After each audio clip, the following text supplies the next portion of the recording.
Lame Truth here, and I don't know what to say. I don't even know what to say anymore. I found something today that could actually get Activision Blizzard in a lot of trouble. So of course, I have to make a video on it. And I have a lot to say, I have a lot I want to cover because this video was going to be something different before I found this out. So without further ado, I'm going to just kind of condense what I initially wanted to talk about. You guys can use the timestamps in the video description if you so desire, but I got a lot I want to get off my chest. So let's do it without further ado. The first thing I wanted to cover was the fact that it seems like everyone's turned their back on this game. Even people like Charlie Intel, Modern Warzone, even people that support the game have turned their back on the game.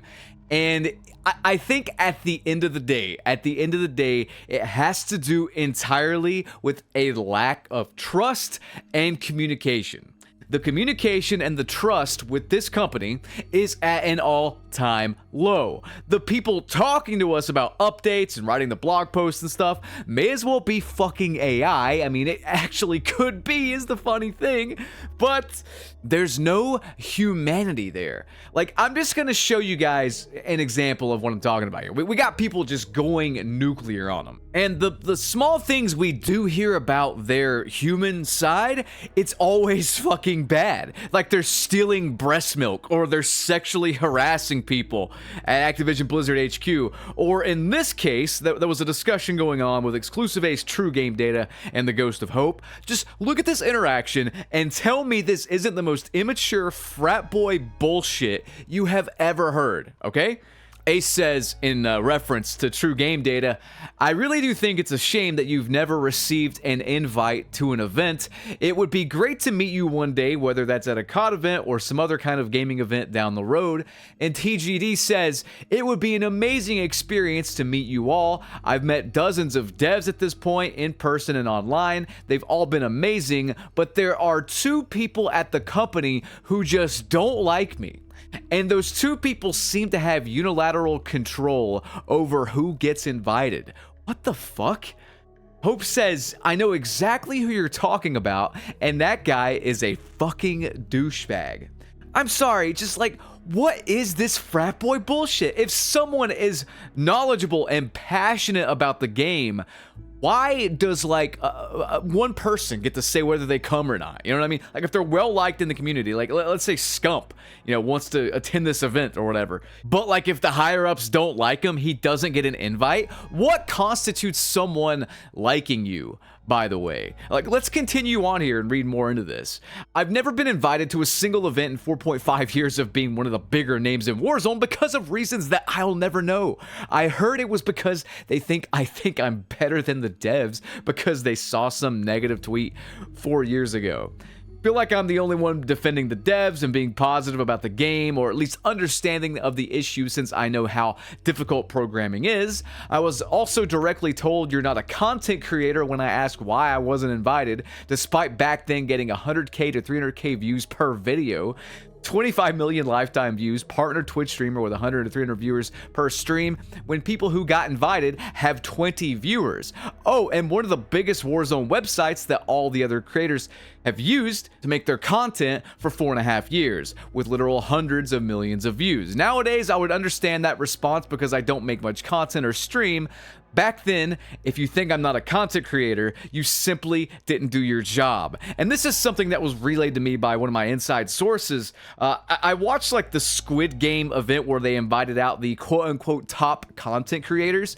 I recognize no one. I recognize not a single fucking creator they had out. They all looked like they were made in a lab or something. And I'm not trying to throw shade to anyone that went out to that shit. But someone informed me that Jowo was in the video. I must have missed him. I don't think I know what he looks like, so maybe that's it. I've heard his name. The rest of the people that they listed, I literally have never fucking heard of. And my insider source said this is by design, okay? So this is a direct quote. I'm just going to directly quote what I was sent. FYI, the new PR strategy is to get medium to small creators who they can control because they're afraid to speak up because they know they don't belong there. There's so much hate towards the franchise. They cannot take big people unless they know they're loyal. Feel free to tweet about that. Oh, I'm going to do one better than tweet about it. I am going to just relay it to you guys in a video. They might as well be NPCs. They may as well be homegrown in a lab for Activision Blizzard to tout them as top creators. But when I think of top creators, I think of Nadeshot. I think of Scump. I think of Ace. I think of Jev. You know what I mean? Like the actual big names in the community. I think of them. I think of people with an actual big following. And maybe I'm just like, maybe it's like a different sort of culture or whatever. As far as like, I'm more of an old school guy, so I'm just gonna know people more in my circle or whatever. Maybe that's it. I don't really know, but either way, not trying to throw shade there. It's just, I don't know who the fuck any of you guys are that went out to that Squid Game event. Speaking of the Squid Game event though, they fucked it up royally. In the paid like portion of the event pass, there's an execution which does not execute. Like it literally will not kill the person once you do it. How does that get by testing? Oh wait, they don't test anything at all. Excuse me, sorry. I mean, I can go on and I can show you guys just countless examples of just Charlie Intel turning on them, different people just being sick of their bullshit and calling them out. It's to the point where Charlie Intel and Modern Warzone are speaking out against them. They're sounding like me. That's how you know it is bad, you know? But I'm just gonna like quickly flash a bunch of this stuff across the screen here because I need to cover the meat and potatoes. I found something that may even be borderline illegal, and I had to test it for myself, but when I saw the comment, I couldn't believe it, but at the same time, I figured it would be true once I tested it. So what the hell am I talking about? Well, let's just consult my comments section.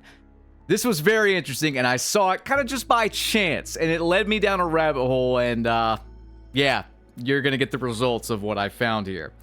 So, Michael Jones says this. I was looking at the Steam page for BO6 and saw an interesting comment made December 13th. The game is alright. The thing I hate most about it is that the game literally doesn't close when I tell it to quit to desktop. It always keeps some task running in the background, so it seems like I have over 80 hours in the game, when in reality I have maybe 12. RIP for those who played it for less than 2 hours and wanted to return it later because it likely didn't quit, and now you have 6 hours in game. I saw this and I was like, what? There's no way. Like, this has to be some sort of isolated incident. This cannot be a thing that's still going on now that we're approaching mid-January, nearly a month later after this, by the way. But I checked it out, and lo and behold, guys, it's true. I actually did the research myself because I own the game on Steam. Okay, so here's what I did. I booted up the game, and as you can see, it's here in my task manager, and you can see all the little instances of other stuff in the background. And then I close the game, and you can see it's gone from my main apps there, and yet this is still running in the background. Call of Duty External Crash Handler. Why in the fuck is that not closing? For one, that's pretty creepy. I've closed the game out. I've quit the game to desktop. Why in the fuck is this external crash handler still running in the background? Is this shit spyware? Is this malware? It may as well be, because there is no reason whatsoever this should remain open. Here's the thing though, this literally triggers on Steam, on my Steam app on PC, the Call of Duty is running prompt. Yes, Steam thinks the game is running, quitting out to desktop because of this instance of the crash handler running in the background against your will. I'm not kidding. You can even go and like right click on where it says Call of Duty is running on your Steam app and click close out, and it's still in the fucking background running in your task manager. You can go check. If you have the game on Steam, you can go and do this right now. You can boot up the game, you can close it out, you can manually stop it from running on Steam, and you will still see the motherfucker running in your processes. That is not right. Now, here's the thing, guys. I'm not sure if this works the same on other platforms. We'll get to that in a second, but something tells me it does work the same on other platforms, even the ones on PC, even Battle.net and Xbox Game Pass on PC could operate just like this. But see, this is a misrepresentation of the actual player counts. This is a misrepresentation of daily active users. This directly fucks with the daily active user metrics that they share with their motherfucking shareholders. So if you guys can, if you're still watching at this point in the video, like this video so that maybe the people that have Activision stock are made aware that the numbers are not what they actually are. They'll tout this as a bug. I fucking doubt it, man. I sincerely fucking doubt it because it's on more than one platform. So we can already deduce that the game is doing very, very poorly with the player counts on Steam. The peak players have basically erased themselves back to pre-Black Ops 6 release levels, and the average players are about to join them. They're down nearly 50%, like nearly half the player base have left, but this isn't even accurate. It's actually worse than this. It is actually worse than what it's showing, because from my deductions here, the fact that Steam thinks the game is running factors in directly to the Steam charts data. As bad as this looks, as bad as half the player base leaving looks, it's actually worse because the game isn't properly closing. We don't even know how bad it is, but my God, this has to be fucking astronomically low. It would not surprise me if the average players are closer to the 68,000 there, and the peak players are even lower than that. And I'm not kidding, because people have this quote-unquote game running in the background accidentally after they close it out and go about their business. Literally, the only way to physically close it out on Steam is to right-click, Call of Duty and manually close it from your game list. And even that doesn't stop the creepy fucking crash handler from running in the background. This is not normal, okay? It's not. And it's a misrepresentation of daily active users.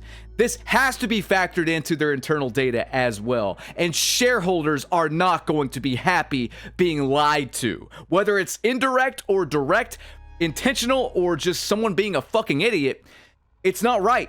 You should not lie to your shareholders, and they are directly, straight up. According to others as well, by the way, it's the same on like console. CL Tree says, same issue on Xbox, and it shows like a lot of time played there. A lot of people have said like, hey, I have to fight to close the game on console as well, and if they're doing the whole like fast turn on thing, like the quick power up thing on consoles where like your game never really closes, is that factored into the data as well, the daily active users or whatever?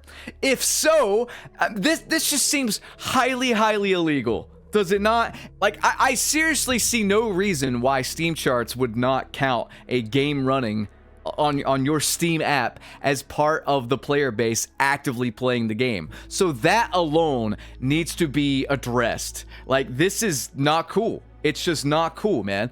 Like, I could cover a lot of stuff, guys. I could cover the fact that just recently, and I don't know if I can put this in the video, but just recently, a Season 2 skin leaked from Alex, okay? I'll leave this as an Imgur link in the pinned comment or whatever, because I don't want to put it in my actual video, because they could copyright strike me for, posting leaks or whatever. God knows what they could do. But the point is that this skin they released looked very familiar. And being an FPS aficionado who's been playing them for the better part of like 20-25 years now, I saw through this skin like nobody's business. This is a direct ripoff of the main character, the beta suit, I think it was called, in Time Shift, Look at these two images in the pinned comment and tell me they are not exactly the fucking same design on the helmet. They are literally stealing Time Shift's design. Now, I'm not sure who owns the rights to Time Shift now. It's a pretty old game, but you know, that's something else just to be aware of. Not only are they doing AI garbage with their skins and art and stuff like that, they are straight stealing again. And I say again because this is not the first time they have stolen art and gotten caught for it. They're stealing the main character design from Time Shift. It's not a coincidence. The helmet is exactly the same. My God, man. Have they no shame? Anyway, guys, I hope you enjoyed this video. I'm out of time. I'll catch you on the next one. Have a good one. Peace out.